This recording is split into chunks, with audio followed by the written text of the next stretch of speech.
আসসালামু আলাইকুম। কালকে শ্রীলঙ্কার সাথে বাংলাদেশ জিতে গিয়েছে। আপনারা তো সকলেই ম্যাচটা দেখেছেন। আর যারা বলছিলেন তাওহিদ হারিয়ে গেছে, তাওহিদ আর ফিরবে না, তাওহিদকে বাদ দিয়ে দেন, কালকে মনে হয় আপনাদেরকে জবাবটা তাওহিদ দিয়েই দিল। আর আপনারা যারা বলেছেন মুস্তাফিজ আর ফিরবে না, ওর কাটা আর দেখাতে পারবে না, তো আপনাদেরকে বলতাছি, বাঙালি ভালো কিছু জিনিস পাওয়ার পরে ভালো মনে করে না। বাংলাদেশে যদি কোনো ভালো বোলার মানে থেকে থাকে, এক নাম্বার মুস্তাফিজই আছে।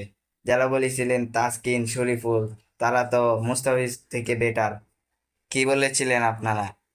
সারা বিশ্বের মধ্যে মুস্তাফিজ এক নাম্বার বোলার বর্তমানে, আর আপনারা যে জান্না না হইনা একটা দুইটা ম্যাচ দেখে আপনারা বলেন মুস্তাফিজ শেষ, মুস্তাফিজ আর ফিরবে না। দেখেছেন শ্রীলঙ্কার বিপক্ষে সবাইকে মেরে ফাটিয়ে ফেলেছে। শরীফুলকে, আপনাদের প্রিয় বোলার, 4 ওভারে 49 রান দিয়েছে, একটা উইকেটও নিতে পারে না। আর মুস্তাফিজ অপর দিকে 4 ওভার করে 20 রান দিয়ে 3 উইকেট, তা আবার ব্যাটিং ক্রিজে। বুঝছেন? কথা বলবেন একটু ভাইবা চিন্তা করে।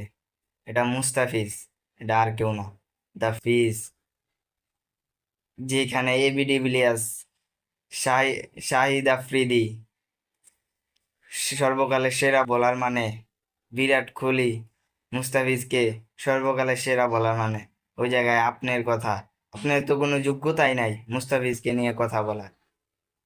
যদি বাংলাদেশ টি-20-তে সবচেয়ে বেশি ম্যাচ জিতে, একমাত্র মুস্তাফিজের জন্য জিতেছে, আর কোনো বোলারের জন্য না। ডেড ওভারের সেরা বোলার মুস্তাফিজ, এটা মনে রাখবেন আপনারা। আর তাহিদরে যে আপনারা এত কথা বলছিলেন, কি তাহিদ শিখিয়ে দিল না? আর সাইফরে যে আপনারা সুযোগ দেন না, দেখছেন সাইফে কি করে দেখাইলো শ্রীলঙ্কার বিপক্ষে? ব্যাটসম্যান হইতে হবে ওদের মতো,